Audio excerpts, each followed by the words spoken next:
there are two kinds of politicians in my view. Those who are actually helping and those who are doing nothing but obstruction. Yung mga meron dyan obstructionist, walang ginawa kundi gusto manggulo.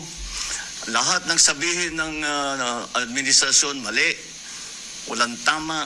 Kahit anong sabihin mo, kahit marami kang tinulungan, kahit maganda yung nagawa mo, mali lahat yan dahil kalabang kita. Those are the obstructionists. And they are not working for the Filipino people. They are working for themselves. And that's why, again, they are the ones who need to decide to lower the political temperature. Because although I don't know if they will actually do that. But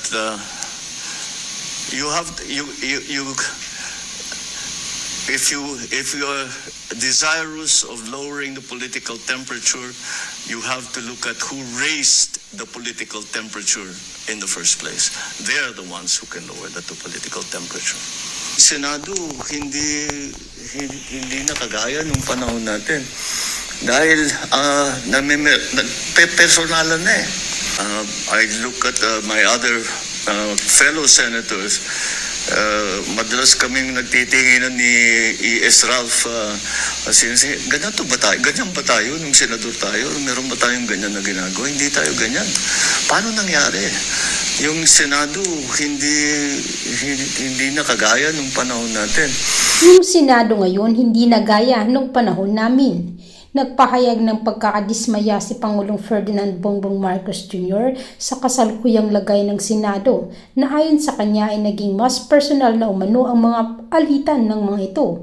Sa isang panayam sa Tokyo, Japan ngayong Biyernes, sinabi ng Pangulo na malayo na raw ang Senado ngayon kumpara nung siya pa ay bahagi nito. Aniya, I watch with horror that the Senate has become this. Yung Senado di na gaya nung panahon natin, nagpe-personal na ang bawaw na ng usapan. Pag nag-uusap sa trabaho, di kami nag-agree talaga pero after magkakape kami, kakain kami ng sabay, hindi personal. Nagbago na ang lahat, dagdag pa niya. Ikinababahala nga ni Pangulong Bongbong Marcos Jr. ang kasalukuyang sitwasyon ngayon sa Senado na umabot pa sa putukan noong nakalipas na linggo na aniyay peke pala. Personal. It's about work. It's not about personalities. Nagbago eh. Tapos, narating pa tayo sa putukan. Tapos, fake pala yung putukan. Tapos, hindi ko maintindihan. Walang nangyayaring kagaya na nung panahon ko sa Senado. Samantala, inakusahan ni Senate President Alan Peter Cayetano ang Malacanang ng pananakot sa mga kasamahan niyang senador matapos nilang makuha ang mayorya sa Senado. Sabi ni Cayetano kasama raw sa pagpe-pressure sa kanila ang pagsasampa ng kaso. Magbuo ng majority. Ang pinag-uusapan po natin kung sa mga panahon na ngayon, given the threat sa Senate, given the different attacks on the Senate, given the different attacks on individual members of the Senate, yung experience po namin nung minority pa kami kung paano pigilan na magbuo ng majority, yung mga threats na tanggap namin. I'll go to that later, and in the next few days, option po ng ibang mga senador yun, maglabas ng ebidensya sa mga pananakot na ginawa para hindi namin mabuo yung independent na Senado. Kaya nakita niyo po, yung pala plano all this time, arrestuhin, takutin, intimidate ang nasa majority. Either lumipat or ikukulong. So as I said, at the proper time, evidence will come out. I won't go to the merits, demerits. Wala kaming problema na kasuhan. Wala kaming problema na sa korte patunayan kung sila ay guilty o hindi. Ang problema po namin, yung gagamitin yung threat, na pag lumipat ka dito, wala ka ng kaso. Pag diyan ka, tutuluyan ka namin. Wala pa nga yung impeachment, ganyan na ang usapan. Sir, just on the Senate matters po, Senator Dante Marcoleta said that the Senate presidency of Alan Peter Cayetano is the only one without Malacanang's blessing. What can you say about that?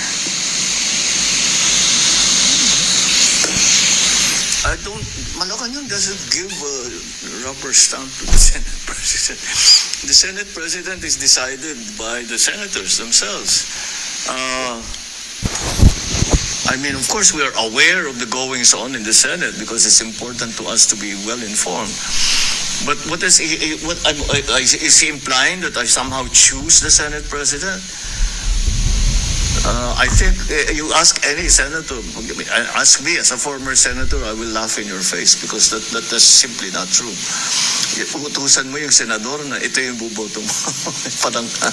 parang out of this world yata yung mga usapang gano'n. Senator Jinggoy Estrada nakapagpiyansa na si Senator Jinggoy Estrada kaugnay ng kasong graft na kinakaharap niya sa Sandigan Bayan. Personal na nagtungo ang senador sa anti-graft court matapos yung isyuhan ng arrest warrant ng 2nd Division. Ayon kay Estrada, posting bail is a legal remedy available to me under our justice system, and intend to avail myself of every lawful means to defend myself and clear my name. Mariin din niyang itinanggi ang mga paratang laban sa kanya. Aniya, iginagalang niyang rule of law at ang institusyong panghukuman kaya personal siyang humarap at nagsumiti sa dedikasyon ng Sandigang Bayan. Sad pa ng senador na umaasa siya sa patas na pagtrato, due process at pagiging walang kinikilingan sa pagdinig ng kaso. Nagtitiwala siya sa huli na mananaig ang hustisya at ang katotohanan. May kaugnay ng kaso sa aligasyon na tumanggap umano si Estrada ng kickbacks mula sa mga flood control projects. Patuloy naman niyang itinatanggi ang mga paratang laban sa kanya. Binatikos naman ni Akbayan Party List Representative Attorney Chel Diokno si DILG Secretary John Vic Remulla. Dahil ayon kay John Vic Remulla, kay Senator Estrada, sabi ko either you choose, surrender or arrest, sabi ni Estrada, pag-iisipan niya raw. Ani Chel Diokno, wow, sana all my choices. Yung ordinaryong Pilipino walang option. Kinulong agad dahil na pagkamalang nanlilimos. Pero kapag makapangyarihang opisyal na may kasang plunder at graft, may pa-consultation muna. Kayo po bilang isang Pilipino, ano po ang magiging opinion tungkol dito? Malayo po kayong makakapag-komento sa ibaba. Maraming salamat po. Panoorin po natin ang kabuuang detalye. Sir, after the gun-related incident in the Senate, and then there's the walkout of the minority bloc and the alleged another Senate coup, as the President and former member of the upper chamber, how concerning is this, sir? Very. I watched with horror that this is the Senate, that the Senate has become this. I look at my other fellow senators. Madalas kaming nagtitinginan ni E.S. Ralph. Ganyan ba tayo nung senador tayo? Meron ba tayong ganyan na ginagawa? Hindi tayo ganyan. Paano nangyari? Yung Senado hindi na kagaya nung panahon natin. Dahil personalan na eh. Naging personal, ang babaw na ng usapan. Dahil ang kwento ko nga, yun na nga kwento namin. Meron mga senador na pagka meron kami pinag-uusapan na sa trabaho, hindi kami nag-agree talaga. At saka tatayo, mag-interpolate, at saka yung interpolation talagang mabigat, at saka well-studied and no-holds-barred interpolation. Pero after pag-upo namin, magkakape naman kami, kakain kami ng magkasabay. Hindi personal. It's about work. It's not about personalities. Nagbago eh. Tapos, narating pa tayo sa putukan. Tapos, fake pala yung putukan. Tapos, hindi ko maintindihan. Walang nangyayaring kagaya na nung panahon ko sa Senado. Of course, the only basis for comparison that I have is the time that I was in the Senate. And I never imagined that the Senate would descend into this kind of what's happening right now. And then I was watching the comments of former SP, another colleague of ours, Senator Frank Drilon. Sabi niya, ano nangyari dito? The Senate is now sheltering fugitives from justice. How did that happen? I don't understand how a Senate is supposed to function if those are the kind of things that the Senate is embroiled in. I hope they figure it out soon. I really do. Thank you, Mr. President. The next question.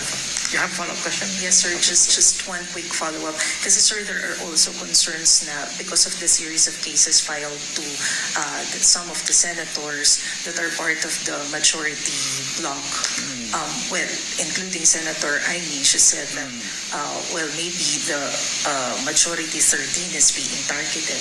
Are they It's being targeted? sir? Look. Are they targeted? almost a year ago, ang sinabi ko sa taong bayan, kailangan malaman ng buong taong bayan ang katotohanan. At noong kami ay pinag-aaralan ng Ombudsman, ng Department of Justice, lahat ng mga aligasyon na dumating dahil sa flood control, maraming nagsasabi, bakit wala pang nangyayari? Bakit wala pang nangyayari? Bakit ang tagal ninyo?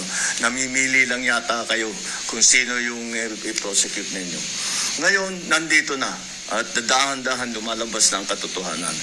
At dahan-dahan na. At ang pinakamaganda, kung talagang may kaso, kung sila ba naman ay walang ginawang mali, ay lalabas naman yan sa pagsusuri ng paghusga.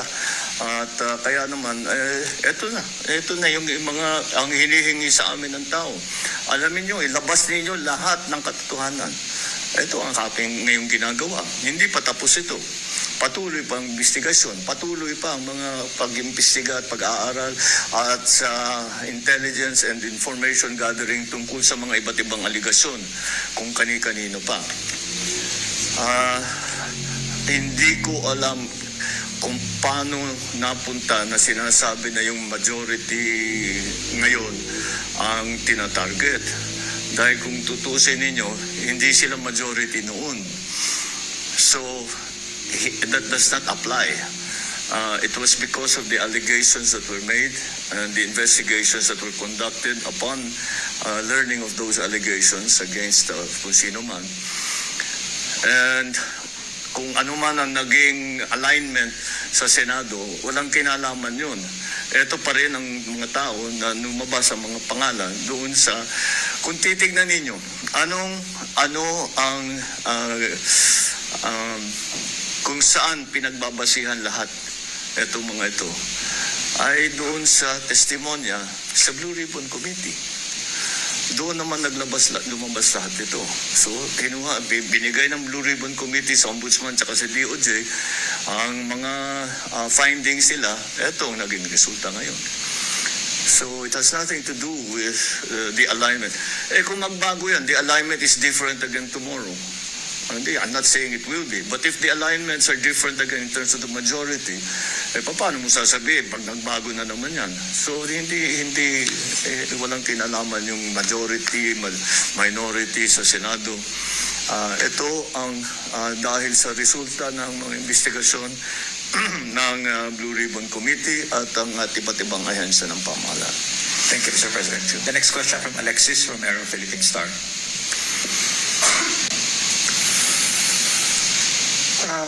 Good afternoon, Mr. President. As a former senator, what are your thoughts on the proposal to amend the Senate rules to allow online voting?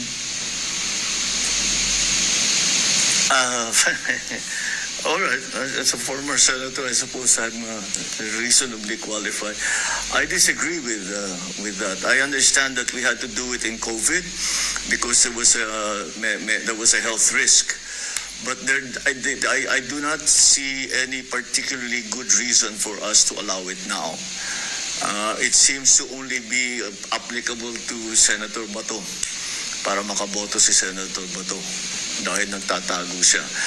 Now, for someone who is actually a fugitive from justice, na hinahanap ng pulis, na hinahanap ng Interpol, at may arrest warrant galing sa ICC, palagay ko, hindi siya dapat magbumoto. Hanggat dumating siya dun sa Senado, kung he's willing to take the risk like he did the last time, ay ibang usapan yun. Basta't nandyan siya. So, it has been the long-standing tradition of the Senate is that if you are not physically present on the floor when a vote is taken, that you cannot in fact vote. Again, COVID gave us a different outlook in terms, because we were concerned about health and safety at that point. We do not have those concerns now about health and safety. Okay, follow up lang, Mr. President. You touched on it slightly na, but I will ask it anyway. There are notions that the electronic voting will enable senators facing charges to evade accountability or even arrest. Do you share the same concern? I never really thought about it in those terms. Ang para sa akin is simple lang ang question. Dapat bang bumoto ang senador kung hindi siya sumipot? Sa akin palagay, hindi dapat. Kung talagang importante siya makaboto, dumating ka sa Senado. Thank you, Mr. President. Next question from Rafi Ayeng, Daily Tribune. Good afternoon, Mr. President. Your critics, particularly your sister, Senator Jaime Marcos, are accusing you of conniving with the House of Representatives and Senate for a constitutional assembly that would extend your term via no election scenario. You already addressed this earlier, Mr. President, by means of a facial expression only. May we officially get an explanation or comment on this issue? And can you elaborate on that eye roll? I don't know. She should fire her staffer who gave her that information. Because, you know, the fake news hurts everyone. Not only those that fake news is attacking, but also those who are purveying that fake news. The purveyors of fake news are also damaged by this kind of. So she should choose her sources of information that.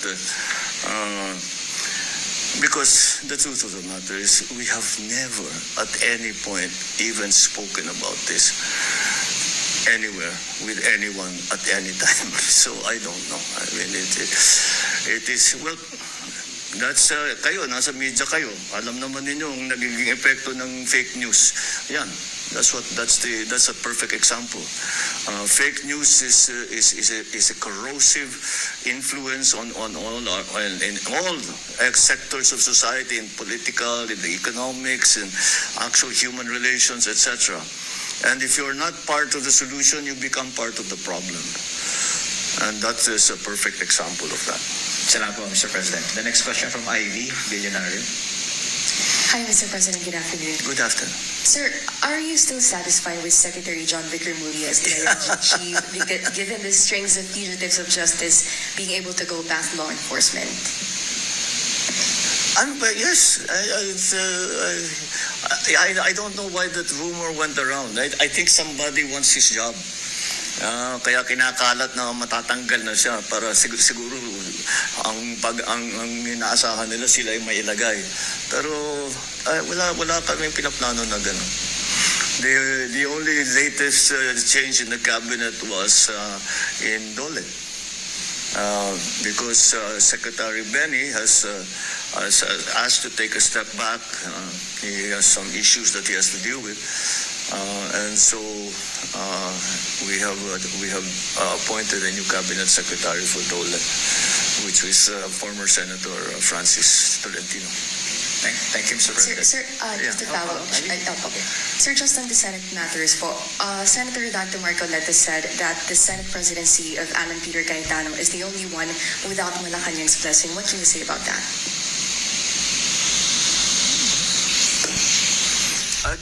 Malacanang doesn't give a rubber stamp to the Senate President. The Senate President is decided by the senators themselves. I mean, of course, we are aware of the goings on in the Senate because it's important to us to be well informed. But is he implying that I somehow choose the Senate President? I think you ask any senator, ask me as a former senator, I will laugh in your face because that's simply not true. Utusan mo yung senador na ito yung buboto mo. parang out of this world yata yung mga usapang gano'n. Salamat po, Mr. President. We have last two questions, Mr. Okay. President, from Evelyn Quiroz of Filipino Mirror. Good afternoon, Mr. President. Good afternoon. Naglaps na po yung 1 year ban on losing candidates, meron pa po ba tayong ina-expect na ibang appointments in the coming days? Possibly. Kasi nga yung nagban na nga yung one year ban, nag-lapse na yung 1 year ban for candidates that did not make it in the last election. Marami namang magagaling dyan. I'm not talking just the senatorial candidates. Maraming iba na tumakbo for whatever position na sa palagay ko magagaling at makakapag-contribute sa pamahalaan. So don't be surprised if we get more appointments from those candidates who ran in the last election who didn't make it. Sayang naman. We have to get the best talent that we can. Yes, that's a natural progression. Thank you, Mr. President. The last question from Ivan Mayrina of GMA7. Good, Mr. President. Next month, you will be marking your 4th year in office. At a time that many may consider a tumultuous phase in your presidency. Are you going to take steps and how to turn down the political heat so that you may accomplish whatever is left in your term? The only persons who can turn down the political heat are the people who turned up the political heat in the first place. I have never turned up the political heat. I have never attacked anyone. I have never put down anyone. I have never declared war on any political group whatsoever. All I do is work. So, those who have raised the heat, those who are making all kinds of preposterous allegations, they have increased the heat, the political heat. Only they can turn it down. Not those of us who are just working and trying to do the best job for the Filipino people. It is the people who have indulged themselves in politics for their own benefit, not for the benefit of the people, not for the benefit of the system, not for the benefit of anybody but themselves. Sila lamang ang pwedeng magbaba ng gulo na nangyayari. Hindi galing sa amin ang gulo na yan. Might you address them directly, Mr. President? Who are you referring to? Oh, come on, there are many. But that's the nature of politics. That's the nature of politics. It's like a legal process. It is an adversarial process in many ways, and that's what happens. It's, however, different politicians choose to exercise or to work their politics in different ways. There are two kinds of politicians in my view. Those who are actually helping and those are doing nothing but obstruction. Yung mga meron dyan obstructionist, walang ginawa kundi gusto mong gulo. Lahat ng sabihin ng administrasyon, mali. Walang tama.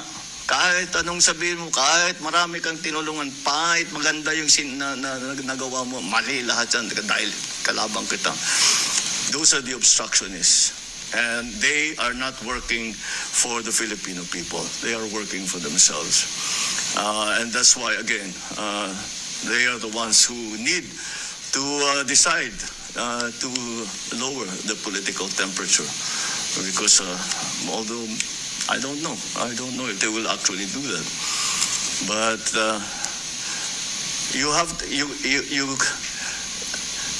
if you are desirous of lowering the political temperature, you have to look at who raised the political temperature in the first place.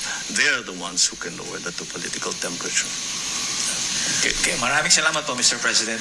Thank you, ladies and gentlemen of the Malacanang Press Corps. That concludes our press conference. Maraming salamat.